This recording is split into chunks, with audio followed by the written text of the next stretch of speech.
Roku stock, ticker symbol ROKU, is up almost 200% since the lows it saw this year during the stock market crash in March.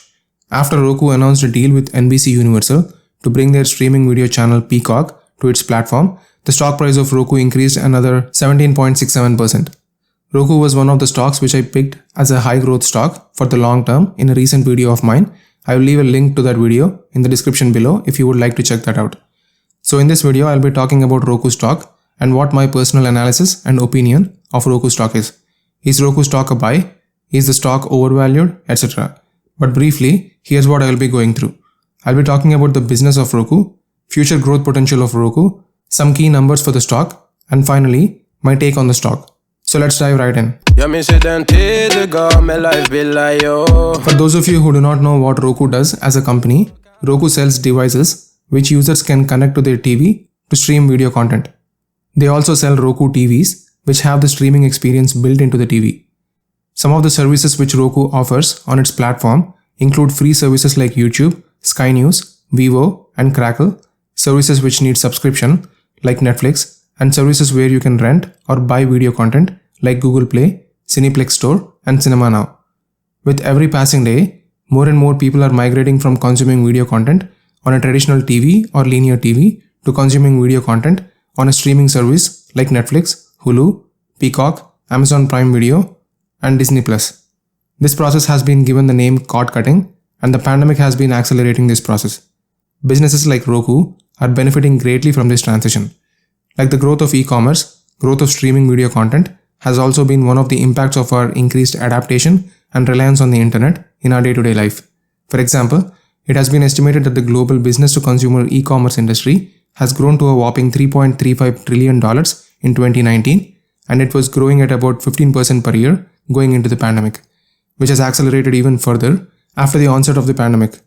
This growth of e-commerce has created multiple massive companies like Amazon, which currently has a market cap of about $1.5 trillion, and several other companies like Shopify, eBay, and Alibaba, which are all worth billions of dollars. Although the streaming industry may not be as big as the e-commerce industry, when it comes to year-over-year growth, it's an industry which has a huge growth potential, just like the e-commerce industry. And our increased reliance on the internet ecosystem only means there will ultimately be a natural shift in the way everyone consumes content on a daily basis, which will be internet-based. Now, while Netflix is a leader in the over-the-top or OTT space of the streaming industry, Roku is growing fast and capturing market share in the connected TV or CTV space. Roku makes money from its hardware sales when it sells the devices or TVs, and they also get paid a portion of the ad revenue and subscription sales that come from the Roku ecosystem. The exciting thing about Roku is that it is well positioned to grab market share in a rapidly growing market, which is also being benefited from the ongoing pandemic, and this should potentially help Roku enter many households in the coming years. Roku currently has about 43 million active accounts, and this is expected to increase to 125 million active accounts in the coming years, indicating a potential growth of up to 3 times its current user base. Revenues for Roku also increased by about 42% year over year in the second quarter of 2020, indicating strong growth even with reduced spending from advertisers like the travel and leisure industry. It is also estimated that Roku has more opportunity to increase its revenue potential per subscriber in the future. So although advertiser spending has reduced due to the ongoing pandemic, Roku's rapidly increasing user base should potentially be able to put it in a commanding situation in a few years to benefit from increased advertiser spending after the pandemic, as well as possible growth in revenue from each subscriber. Roku has also just announced a deal it made with NBC Universal to bring their streaming video channel Peacock onto Roku's platform. This is a big win for Roku over some of its competitors like Amazon Fire TV, making it more attractive to users and putting it on track for more potential future growth, which will put Roku in a commanding position to make deals with even more streaming video channels like HBO Max, which can again potentially propel Roku stock higher. Looking at Roku stock price, it was in the range of $130 to $140 in early January, lost more than half of its value during the COVID-19 stock market downturn, and then again started picking up when the stock market bounced back in late March. Roku stock is up almost 200% from the lows it saw in March and is currently trading at about $188 after increasing 17.67% following Roku's announcement regarding its deal with NBC Universal. The market cap for the company is currently at about $24 billion, 52-week low is $58.22, and the 52-week high is $189.80. In the last 4 quarterly results, Roku was able to exceed earnings estimate 3 times while one time it managed to meet the estimate.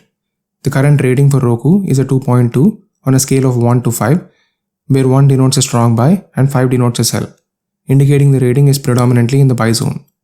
Coming to the analyst stock price targets, looks like Roku's current stock price is higher than the average price target, which is $169.38. The lowest price target is about $65 and the highest price target is $228. Coming to the revenue estimates, the sales growth is estimated to be 39.9% for the current quarter, 34.1% for the next quarter, 40.7% for the current year, and 34.7% for the next year, which are all pretty good in my opinion.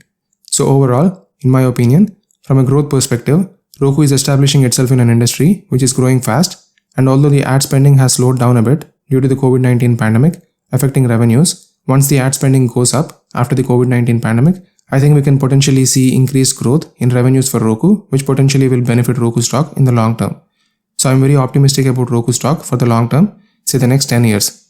Comment below and let me know what you think about Roku stock. Do you think it's a great stock to hold or a stock to stay away from? That's it for this video, guys. Hope you liked the video and found value in it.